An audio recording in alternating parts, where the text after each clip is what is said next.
Muchísimas gracias por acompañarnos en este primer Congreso Hispanoamericano. Saludamos también a todos los que nos están viendo a través de los enlaces de Internet. El título de esta mesa coloquio es Riqueza de una lengua compartida.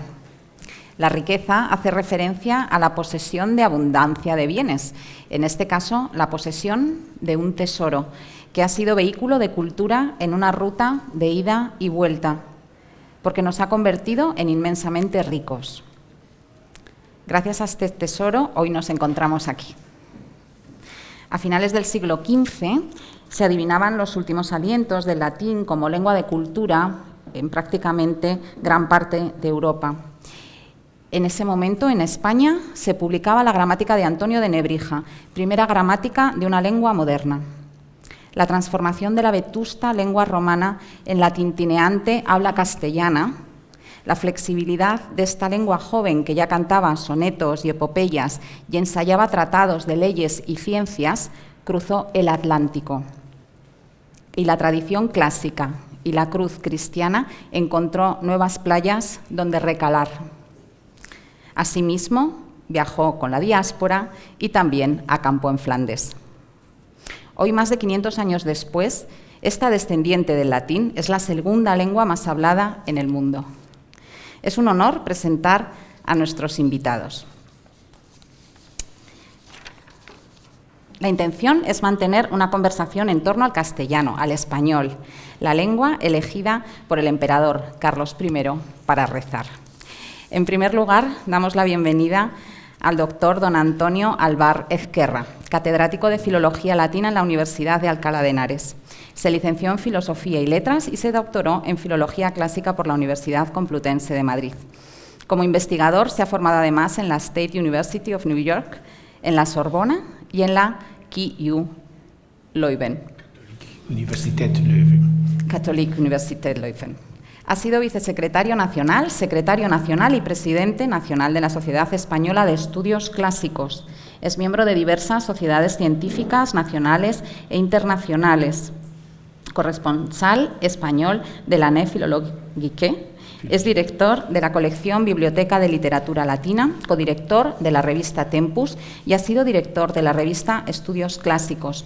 Sus líneas de investigación habituales son la poesía latina, desde la antigüedad clásica hasta el Renacimiento y el humanismo renacentista, y la historia de la Universidad de Alcalá, aunque también ha realizado publicaciones en otros dominios de la filología latina, lingüística, epigrafía o numismática. Asimismo, es autor de numerosos estudios y traducciones sobre temas y autores de su especialidad, publicados en diversas editoriales y revistas científicas españolas y extranjeras. Ha impartido conferencias y cursos monográficos en muchos centros de investigación y universidades españolas y de Estados Unidos, Alemania, Suecia, Francia y países de América Latina. En total, cuenta con más de 300 publicaciones sobre temas relacionados con su área de conocimiento y con temas educativos en torno a la enseñanza secundaria y universitaria. Pero además es editor de la monumental obra El español en América, de su padre, don Manuel Alvar López, de la que ya se han publicado 12 volúmenes. El español en el sur de Estados Unidos, el español en la República Dominicana, el español en Paraguay, el español en Venezuela, el español en México y el español en Chile. En la actualidad, además, forma parte del Comité Científico de los actos de celebración del 5º centenario de Antonio de Nebrija en la Universidad de Alcalá de Henares. Don Antonio, ¿podría acercarnos, aunque sea brevemente, a la inmensidad y a la repercusión que ha supuesto la publicación de la obra El español en América, de don Manuel Alvar, y de qué forma el estudio de la dialectología se entiende o podemos comprenderlo como un tesoro de la lengua? Bien, ante todo quiero dar las gracias a la Universidad Francisco de Nebrija de Vitoria y a la Universidad de La Rioja por haberme invitado aquí a estar hoy. Yo, que no me dedico a los estudios del español de una manera central, ya se ha oído que soy fundamentalmente profesor de latín, me dedico al latín, y que además no se dice en mi currículum, pero deben saberlo ustedes, hago muy buenas paellas. Y luego ya de manera subsidiaria pues me dedico también a dar cumplimiento a una de las últimas, si no la ultimísima voluntad de mi padre, que antes de fallecer me dejó encargado que continuara con su labor de edición de sus trabajos de investigación sobre el español de América. Él recorrió América desde el sur de Estados Unidos hasta la Patagonia, haciendo encuestas personalmente por todas partes, en los Andes, en las ciudades, en la cuenca del Amazonas, en México, por todas. Y fruto de esa ingente labor, que daba continuidad a los trabajos dialectológicos que él había hecho en España, con el Atlas Lingüístico y Etnográfico de Andalucía, el Atlas Lingüístico y Etnográfico de Aragón, Navarra y Rioja, el Atlas Lingüístico de Cantabria, el Atlas Lingüístico y Etnográfico de las Islas Canarias, el Atlas de los Marineros Peninsulares, el Atlas de Castilla-León, etcétera, etcétera, pues le pareció que la península ibérica y que el español de este lado de la orilla se le quedaba pequeño y no se le ocurrió otra cosa mejor que dedicarse a recoger los testimonios del español hablado en toda América, ya digo, desde el sur de Estados Unidos hasta la Patagonia. No recorrió todos los países, no pudo hacerlo él personalmente, pero durante los 20 años que se dedicó a eso, pues efectivamente dejó concluido una serie de volúmenes que se fueron publicando en la Universidad de Alcalá, se han estado publicando en la Universidad de Alcalá y en colaboración en unas ocasiones con la ECI, en otras ocasiones con la Fundación Comillas, siempre con la colaboración de la editorial familiar La Goleta, una editorial constituida precisamente para apoyar esta publicación. Bueno, pues el primer volumen que vio la luz, poco antes de que él muriera, en el año 2000, cuando ya habíamos diseñado toda la colección, todo el trabajo, todo el formato, fue El español en el sur de Estados Unidos, que tengo aquí. Luego, si alguien los quiere ver con más detenimiento, los puede ver. Ahí se le siguió El español en la República Dominicana, y el último que él vio ya publicado fue El español en Venezuela, en tres volúmenes. El tercero fue el último libro que tuvo en sus manos antes de fallecer. Y inmediatamente después dimos a luz El español en Paraguay. Este lo corrigió él de arriba abajo, pero no lo vio acabado. Y después de su fallecimiento, pues hemos publicado El español en México, 3 volúmenes, otros 3 volúmenes del español en Chile, y este año pretendemos concluir lo que él dejó hecho, que es El español en Uruguay y en Argentina, otros 3 volúmenes, ¿no? En total serán, por tanto, 15 volúmenes como estos que están ustedes viendo aquí. Aquí tengo 8, hay 4 que no he podido traer, y hay otros 3 que están a punto de nacer, ¿no? En total, 15 volúmenes. ¿Qué es lo que se recoge aquí, en esta gigantesca obra? Yo creo que es la aproximación más ambiciosa que se ha hecho al conjunto del español hablado en América. Claro, es dentro del punto de vista de lo que son los atlas geográficos y de geografía lingüística, los atlas dialectológicos, es lo que cabe llamar, lógicamente, como un atlas de gran dominio. Es un atlas que pretende abarcar un espacio territorial inmenso, evidentemente muchísimo más amplio que lo que fue el español de Cantabria o el español de las Islas Canarias, ¿no? Un atlas de gran dominio, y naturalmente eso pues, hace que la red de encuestas que se hacen sobre el terreno pues sea menos tupida, menos densa que la que se hace en atlas de pequeños dominios. Aun con todo, pues aquí se han hecho encuestas para este conjunto de publicaciones pues en cerca de unas 1000 localidades de América, que se dice pronto, desde el sur de Estados Unidos hasta la Patagonia, insisto, y además en algunos lugares, pues en una misma localidad se han hecho encuestas a distintos informantes de distintos estratos o niveles socioculturales, como exigen las encuestas dialectológicas en este momento. ¿Qué es lo que se pretende con este? Bueno, lo primero que se pretende es tener una foto fija de cómo está el español en América, el español hablado, y entonces se aplica un cuestionario que comprende pues todos los aspectos del lenguaje. Por una parte, el léxico, se hace una encuesta sobre 3.000 palabras, unas 3.000 palabras. Luego hay encuestas también, o una parte del cuestionario concierne también a la fonética, otra parte concierne a la morfología, otra parte concierne a la sintaxis y finalmente hay una parte de fraseología, etcétera, etcétera.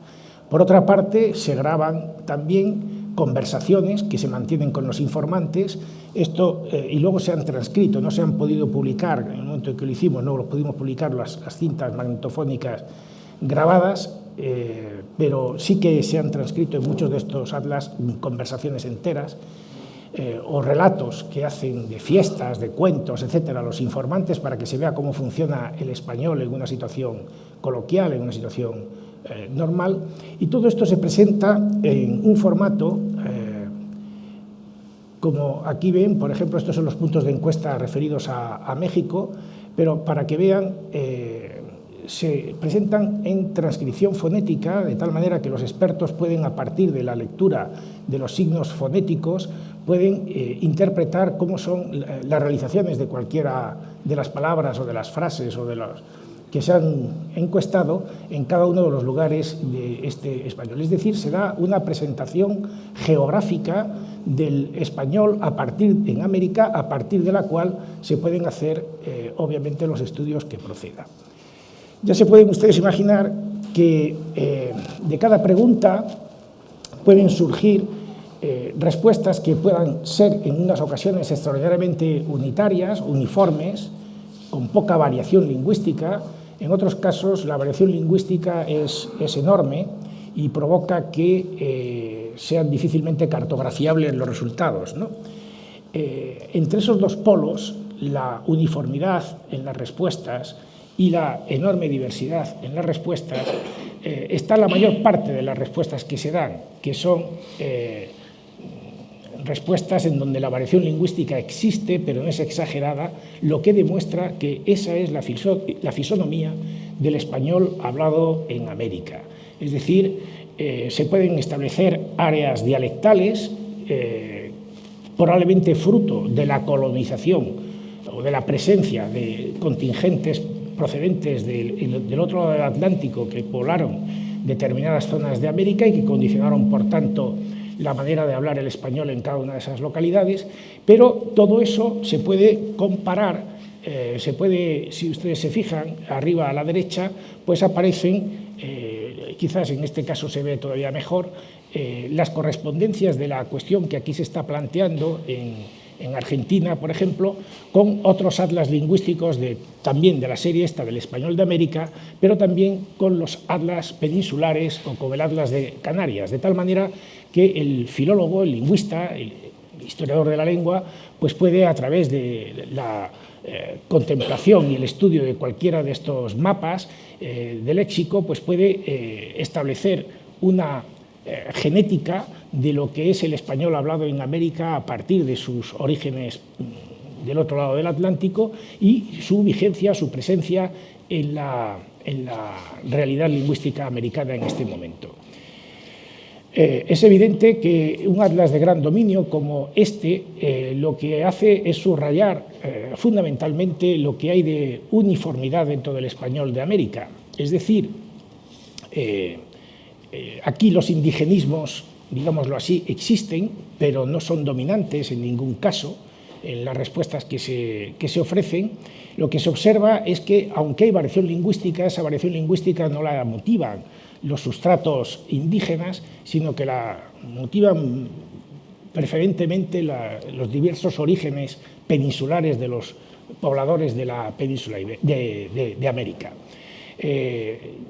Creo que esta foto fija de la que he estado hablando, que hizo mi padre y que hizo Manuel Alvar durante estos 20 años de trabajo de la situación del español en América, obviamente es una foto que responde a un momento determinado, a un momento sociológico, cultural, económico, etcétera, que naturalmente con el paso del tiempo cambia, ¿no? Pero que es imprescindible para poder establecer análisis diacrónicos, análisis históricos, análisis comparativos que determinen lo que es la evolución del conocimiento de la lengua castellana, del español en su conjunto. Claro, este no es el español de las series de televisión, este no es el español de los medios de comunicación de masas, este es el español, aquí lo que se recoge es el español hablado por hablantes normales, los informantes se procura que no sean demasiado letrados, que hayan vivido, a ser posible, la inmensa mayor parte de su vida en la localidad en la que se les hace la encuesta, para que no estén contaminados con formas lingüísticas de otros lugares, y de esta manera, bueno, pues quizás sorprenda que el español que aquí se presenta en muchas ocasiones pues no es exactamente lo mismo que oímos en las series de televisión, que es un español, como ustedes bien saben, absolutamente artificial y hecho para que lo entiendan hablantes de español de toda la área hispanoparlante, y que, bueno, que todo el mundo encuentre dentro de ese español de Coiné, digámoslo así, palabras que le resulten familiares, con las que se pueda identificar y que por tanto no rechace esa manera de hablar español que se obtiene a través de esas series televisivas, por ejemplo, ¿no? Bueno, aquí está esto hecho. Esperamos, ya digo, concluir. Habrá otras zonas de América que mi padre no pudo explorarlas, pero se quedarán sin explorar. Estoy pensando sobre todo en Centroamérica, estoy pensando también en Colombia, tiene su propio atlas, estoy pensando también, por ejemplo, en Ecuador o en Perú, pero el resto del área americana hispanoparlante está prácticamente recogida aquí. Queda este testimonio para ser estudiado, y queda este ejemplo para que otros, en un futuro más o menos próximo, si tienen ganas y energías, pues que hagan lo propio y que lo mejoren si pueden. Nada más. Muchísimas gracias.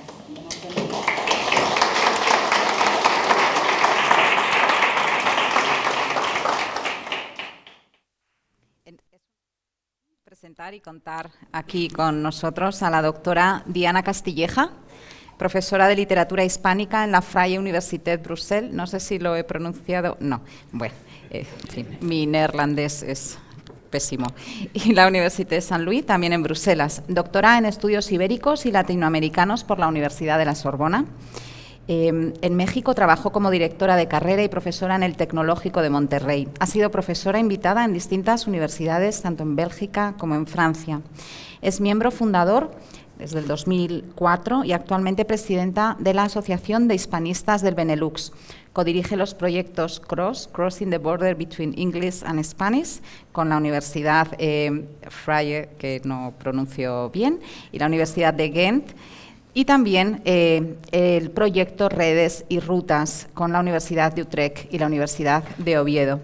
Sus intereses portan sobre la escritura del yo, la intermedialidad, el cómic, la alteridad, el ensayo y las humanidades digitales. Entre sus publicaciones destacan Cruzando fronteras, español e inglés en contacto, prácticas lingüísticas, ideológicas e identidades. También Ensayo hispánico y sociedad, diálogos de un género en movimiento, o el ensayo hispánico, cruce de géneros, síntesis de formas, entre otros muchos. Nos gustaría que la doctora Castilleja nos hablase sobre la evolución del estudio del castellano en Bélgica y en los Países Bajos. Antes que nada, muchas gracias, Manuel. Muchísimas gracias por esta invitación, y también a todos tus ángeles que te acompañan y que nos han estado también ayudando a lo largo de este proceso. Es un honor para mí estar aquí con el gran estandarte y el gran peso de hablar del español en Benelux. Como mexicana es un logro, por lo que voy a contar a continuación. Podemos decir de manera general, son notas, no tengo ningún discurso que los duerma. De manera general podemos hacer un discurso en cuanto a lo que es el pasado, el presente o el futuro, pero yo he referido más bien en cuanto a lo que era la resistencia contra el español, la insistencia de nuestros predecesores y la permanencia, que es lo que espero que podamos dejar. De manera general podemos decir que hace 100 años, 1920 y algo, comienzan los primeros hispanistas a tomar cátedras, pero no necesariamente relacionadas con la filología, sino simple y sencillamente con temas que tocaban o bien historia o bien cultura española. Si hacemos un gran brinco, tenemos que decir que lo que vivimos actualmente no es sino el legado de lo que todos estos pioneros que tuvieron que luchar contra sus propios molinos pudieron hacer. Normalmente el español se ligaba principalmente a las cuestiones económicas y comerciales, así es como lo vemos en las primeras áreas de estudio ligadas con español para fines específicos o para fines comerciales. Posteriormente comenzamos a ver el español en lo que es la academia, la universidad, en la filología distinguida en románicas, germánicas, y son excluyentes todavía a inicios del siglo XX, esto es, quienes optan por estudiar inglés no pueden combinarlo con español. Y sabemos, por supuesto, que por cuestiones prácticas en ocasiones la elección es evidente, tristemente. Tenemos también, por supuesto, escuelas de comercio, escuelas de idiomas, y aquí en las escuelas de idiomas, además de las academias, también es necesario resaltar la labor que van a hacer las escuelas dedicadas a la enseñanza de adultos. Muchos de los hispanistas pioneros en Bélgica y en Países Bajos no van a tener clases de español dentro de su formación, sino que van a ser autodidactas, por su cuenta van a aprender el idioma, porque además las clases se dan o en francés o en holandés. No se dan las clases en español. Tendríamos que esperar casi hasta la década de los 70s para que comenzaran algunos hispanistas a dar las clases, hablando de clases de la universidad, a dar las clases en español. Y comenzamos entonces a ver aquí esta resistencia que había. Estamos hablando de ayer, siglo XX, los años 80.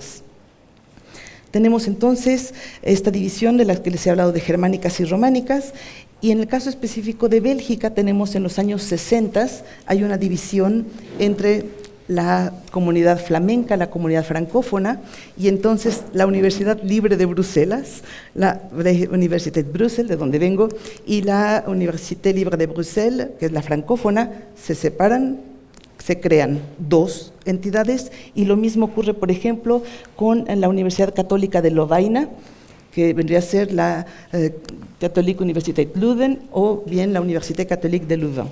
Tenemos entonces dos universidades, y lo que podríamos leer como algo negativo, finalmente es positivo, porque nos estamos clonando en distintas regiones, en Flandes y en Valonia. Empezamos entonces a tener cada vez más hispanistas que pueden ir esparciéndose, no voy a hablar de contagio en esta época, pero bueno, que pueden ir contagiando un poco este interés y esta pasión por lo que es el español. La planta de docentes principalmente cuenta con 1 a 3 profesores nativos por país. Estamos hablando de los 80s, todavía 90s, por país. La gran mayoría son o bien belgas o bien holandeses. Y esto va a empezar a cambiar gracias a muchos factores, entre ellas, por ejemplo, Bolonia. Vienen los cambios de Bolonia.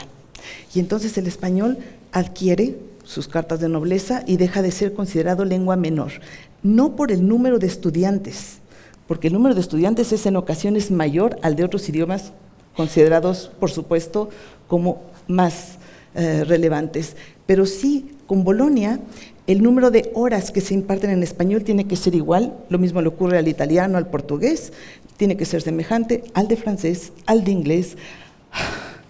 Tenemos entonces una gran ganancia. Y también Bolonia facilita este intercambio entre estudiantes. Ya no se trata únicamente de acceder al español desde los textos o desde lo que las películas, las pocas películas que llegan pueden aportar. También es posible vivir la lengua en vivo, saber decir qué duele y cómo duele en este idioma tan maravilloso que compartimos, que además nos une el día de hoy. Otra manera también de fortalecer el español ha sido, por supuesto, todas las asociaciones de manera independiente, pequeños grupos que también van actuando como pequeños nódulos que interactúan entre ellos, pero al mismo tiempo mantienen su autonomía. Otra manera son las cátedras, que han sido financiadas por las fundaciones. Tenemos varias fundaciones que son auspiciadas por el gobierno español o bien por fundaciones privadas, y también la institución de premios para las mejores tesinas de máster. Y esto a los alumnos también les da un reconocimiento más allá de terminar un trabajo de grado, obtener su título y dejar la tesis para sus papás en la biblioteca, también les da la oportunidad de ver que es una lengua viva que se mueve. Otra cuestión también que ha ayudado es el hecho, por ejemplo, de saber que siempre el español se ha estado relacionando. En el caso de Bélgica no existen los estudios, o Holanda no existen los estudios de filología como podría ser en cualquier país hispanoamericano, en donde uno puede especializarse en literatura española, literatura mexicana. Los estudios normalmente casi siempre son de corte comparatista y en función de una segunda lengua. Y entonces el español tiene aquí el papel de segunda lengua en cuanto a estudio, pero en cuanto a país, el español puede ser una tercera, cuarta o quinta lengua.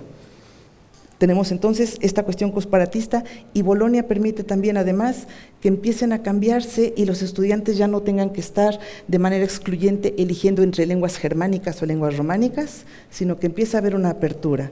Y podemos tener hoy en día estudiantes de inglés y español como primera o segunda lengua o viceversa, y esto es una gran ganancia para la academia, porque sabemos que estamos en el año 2000, en los años 2000, y no se puede únicamente mantener una sola lengua. Por cuestiones pragmáticas y prácticas tenemos que abrirnos, y no nada más a la filología, sino que también tenemos que abrirnos inclusive a la orientación. Los primeros estudios que se hacen, si analizamos un poco las publicaciones de los pioneros, casi siempre la literatura del siglo de oro. En los años 80 empezamos con la literatura hispanoamericana, gracias al boom y compañía, y posteriormente también se incluye ya la España contemporánea, la narrativa contemporánea, y esto se ha ido abriendo de modo tal que en algunas universidades también estamos hablando ya de estudios sobre la literatura filipina, el español en Filipinas, o bien la literatura chicana. Ya no tenemos simple y sencillamente esta liga con la España peninsular de una época que evidentemente ha dejado y ha sentado las bases, pero que ya no atrae a los estudiantes. Y hay que ser pragmáticos en este sentido. Y esto me lleva entonces a los perfiles. Los perfiles en la universidad ya dejan de ser simple y sencillamente literatura o lingüística, y se empiezan a abrir, por ejemplo, traducción, interpretación, estudios culturales, didáctica y humanidades digitales. Tenemos estudiantes que están trabajando, por ejemplo, en el área de lingüística, el corpus que antes se trabajaba de textos, ahora se trabaja con los twitters, con los podcasts, con YouTube, con otro tipo de medios que tenemos que incorporar como docentes, porque de otra manera estaríamos totalmente cegados a la realidad de lo que estamos preparando. Estamos preparando estudiantes para que en un futuro puedan ir o bien a países hispanohablantes, o bien simple y sencillamente dedicarse a algo relacionado con el español, y tenemos que darles las bases. De alguna manera esta historia de resistencia, insistencia, espero, está asegurando la permanencia. En el 2004 surge la Asociación de Hispanistas del Benelux como una manera de reforzar el hispanismo. Es una parte de publicidad, es totalmente gratis pertenecer a ella, y sin sorpresas, las páginas más consultadas son las vacantes y las becas. Y puedo decirles que desde hace más de 20 años estamos logrando que el hispanismo cobre fuerza, cuando no se tienen los subsidios necesarios para hacer investigación, y sin embargo la hacemos. La asociación, el reunirnos en torno a algo que nos es común, nos enseña que sí, nos dijeron que alguna vez se llevaron el oro, como diría Neruda, también nos dejaron el oro, nos dejaron las palabras y la manera en cómo podemos transmitir la pasión. Muchas gracias.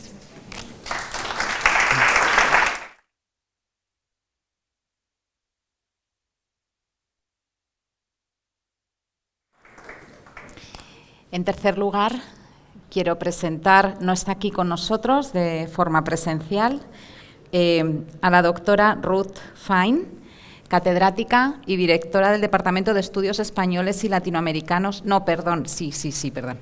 la Universidad Hebrea de Jerusalén. egresada de la carrera de Letras de la Universidad de Buenos Aires y doctora en Literatura Española e Hispanoamericana por la Universidad Hebrea de Jerusalén.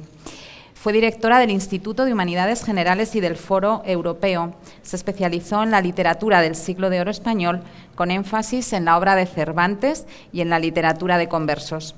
En estas áreas ha publicado libros y más de 120 artículos, entre sus obras una lectura semiótico-narratológica del Quijote, Cervantes y las religiones, la Biblia en la literatura del siglo de oro, la fe en el universo literario de Jorge Luis Borges, Lo converso, orden imaginario y realidad en la cultura española, siglos XIV al XVII, recreaciones bíblicas, cervantinas, Eros, Family and Community y The Relevance of Regions. Fue fundadora y primera presidente de la Asociación de Hispanistas de Israel, actualmente presidente honorario de la misma, presidente de la Asociación Internacional de Hispanistas y vicepresidente de la Asociación Internacional de Cervantistas. En 2013, la Corona Española le concedió la encomienda de la Orden del Mérito Civil por promover el conocimiento de la literatura española. En 2016, la Real Academia Española la nombró académica correspondiente, doctora honoris causa por la Universidad de Navarra. Ha sido profesora invitada en numerosas universidades de América y Europa y ha organizado más de una decena de congresos internacionales. Es miembro del Consejo Asesor también de prestigiosas revistas científicas y editoriales. Doctora Ruth Fine, queríamos que nos hablase de la situación actual de la comunidad sefardí y del estado actual del ladino. Muchísimas gracias. Bueno, muchas gracias por esta presentación. Espero que se me oiga bien. Quiero, ante todo, agradecer a las universidades Francisco de Vitoria y UNIR por esta invitación y también agradecer a los directores de este congreso, al profesor Manuel Lázaro y al profesor Francisco Javier Gómez, y a la organización que ha sido tan amable conmigo, y expresar este pesar por no estar allí con ustedes. La pandemia no perdona, y espero que ustedes tengan tolerancia, porque tal vez no estoy con la mayor lucidez. Voy a comenzar con un brevísimo recorrido histórico para comprender qué es el judeo español, la comunidad sefardí. Luego hablaré muy brevemente de la problemática específica del judeo español dentro del hispanismo y llegaré a la situación actual rápidamente. Ante todo, un detalle: ¿por qué sefardíes? El concepto de sefardíes proviene de sefarad. Sefarad es un topónimo que aparece en la Biblia, en el libro de Abdías, y que para la cultura judía este topónimo está designando la península ibérica, la real y la mítica. De allí que los hispanohebreos designen a la península ibérica como sefarad, y los descendientes de estos hispanohebreos sean designados como sefardíes. Se considera que la presencia de judíos en la península ibérica data del siglo I de la era cristiana, y con la expulsión de aquellos judíos que prefieren no convertirse, fines del siglo XV, hablamos de dos diásporas, básicamente, dos exilios. Los que abandonan la península ibérica, los sefardíes, que van hacia Occidente, la diáspora occidental. Me refiero a Portugal, el sur de Francia, los Países Bajos, Alemania, y luego América. Básicamente en Europa la lengua de este movimiento diaspórico es el castellano, y la oriental, que es de la que hablaré, que se dirige al imperio turco, el imperio otomano de ese periodo. La región es básicamente como sabemos, alrededor del Mediterráneo, Turquía, los Balcanes, parte de Medio Oriente y una parte de África del Norte. Recordemos que el Imperio Otomano, si bien tiene, por supuesto, como religión oficial y dominante el Islam, permite el desarrollo de religiones con cierta autonomía legislativa, institucional, comunitaria y lingüística. De modo que los hispanohebreos, los sefardíes que llegan al Imperio Otomano, tienen la posibilidad de mantener sus costumbres, como decía, sus propios tribunales y también su lengua. ¿Cuál era esta lengua? Esta lengua es la que tenían en España, Castilla, Aragón, a fines del siglo XV, y con las diversidades, ¿sí?, que corresponden a los distintos reinos y a las variantes de la península ibérica. Eh, con el paso de una o dos generaciones, estas variantes se van nivelando y llegamos a una lengua, un koiné, que corresponde a lo que llamamos el judeo español, de modo general. Una lengua en la que se pueden comprender todos estos descendientes sefardíes de los judíos que abandonaron la península ibérica. El siglo XVIII es, en este sentido, considerado la edad de oro del judeo español y de su literatura. Quiero explicar que la situación es una situación que ocurre con muchas lenguas denominadas lenguas judías. Los judíos, sobre todo los hombres, estaban alfabetizados, sabían el alfabeto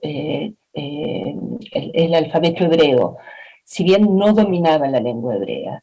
Los rabinos deciden que para poder darles acceso a los textos religiosos, debían recurrir a esta koiné, a esta lengua conocida por todos, pero escrita con caracteres hebreos. Y por lo tanto se producen, se imprimen y se difunden textos en su mayoría de carácter religioso, algunos originales, otros traducciones, paráfrasis, en aljamía, es decir, en esta lengua romance, pero escrita, insisto, con grafemas hebreos. Se producen gran cantidad de textos, decía la Edad de Oro. En el siglo, a comienzos del siglo XIX y sobre todo en la segunda mitad del siglo XIX, la incorporación, el conocimiento de la apertura del mundo europeo occidental hace que entren géneros no religiosos, no conocidos de la comunidad de habla judeo-española, como el teatro, la novela, el ensayo, y comienzan a escribirse entonces en géneros profanos, y no necesariamente religiosos o no mayormente religiosos. Y esta literatura florece, pero especialmente florece la prensa. La prensa en judeo-español es verdaderamente extraordinaria. Me refiero no solo a prensa de actualidad, prensa literaria, cultural, ilustrada, de todo tipo de prensa en judeo-español. Siempre escrita en caracteres hebreos, en aljamía. Recién hace 100 años que comienza a escribirse en caracteres latinos, y que alternan y a veces dominan los caracteres latinos. Esta situación de florecimiento de la literatura en judeo-español se detiene como ha pasado con gran parte de las manifestaciones culturales judías durante el Holocausto. O tras el Holocausto destruye las comunidades sefardíes de los Balcanes, especialmente en Grecia, parte del Mediterráneo, además de exterminar a miles de judíos, de habla judeo-española, sefardíes, extermina, destruye libros, imprentas, miles de libros y algo también muy triste, y es la continuidad de esta cultura, de esta cadena de habla judeo-española. Y en la actualidad el judeo-español está considerado por la UNESCO una lengua en vías de extinción, en peligro de extinción. No obstante, y voy a tener una nota optimista en unos minutos y voy a explicar la situación actual. Quiero señalar que en el contexto del hispanismo, el judeo español eh, tiene un descubrimiento o un redescubrimiento a fines del siglo XIX, principios del XX, que tiene dos momentos y dos aspectos muy importantes. El primero es el del senador Ángel Pulido, que eh, eh, en su actitud filo-sefardita trata de incorporar, al descubrir a este grupo de hablantes de judeo español a la comunidad hispanohablante en general. El segundo aspecto, el segundo momento tan importante para nosotros es, por supuesto, el de Menéndez Pidal y la escuela en general pidaliana, que ve en el judeo español, con razón, un tesoro para la dialectología, dado que está rescatando aspectos del habla del castellano medieval, que por supuesto los textos no registran. No obstante, la escuela pidaliana, también los discípulos de Menéndez Pidal, como Rafael Lapesa, cometen diría yo, un error al considerar que el judeo español es, o considerarlo desde una perspectiva monoglósica, es decir, considerar que es un apartamiento híbrido, fosilizado del español y por lo tanto un peligro para la unidad del habla hispánica. Digo que es un error porque el judeo español tiene esta característica maravillosa de, por un lado, ser conservador, conservador de un habla arcaica, pero al mismo tiempo el ser un habla de mucho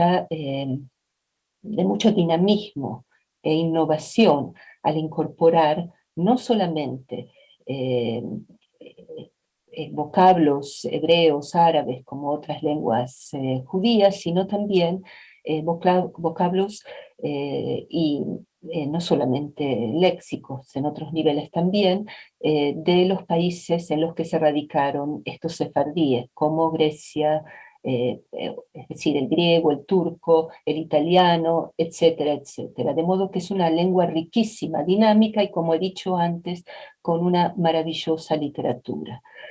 Entonces, esta visión un tanto negativa del judeo español, en cierto modo, influye en los sefardíes hablantes del judeo español que, bueno, consideran, de pronto descubren, esto es muy importante, algo que no sabían a fines del siglo XIX, que hay otro español, un español europeo, un español moderno, y minimizan el valor de su propia lengua. Este es otro factor también para la decadencia del judeo español y de su literatura. No el determinante, pero sí es importante. Como he dicho, llegamos al siglo XX y tras el Holocausto, la Shoah, estamos ante una desaparición paulatina de los hablantes de judeo español. Se considera que hay los números no son exactos, pero unos 133.000 aproximadamente hablantes de judeo español en el mundo.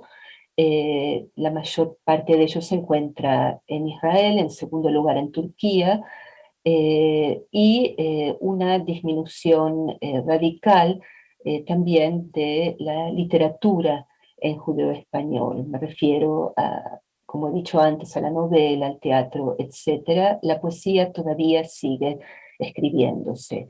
En cambio, hay sí un florecimiento de memorias, autobiografías que hablan del mundo sefardí que se ha perdido y tienen un carácter más personal y también testimonial. Pero dije que terminaría con una nota optimista. Hay varios factores que están revitalizando enormemente, no la presencia de judeo español hablantes, pero sí del interés por esta lengua, el estudio, la investigación y también, en cierto modo, la escritura literaria de poesía.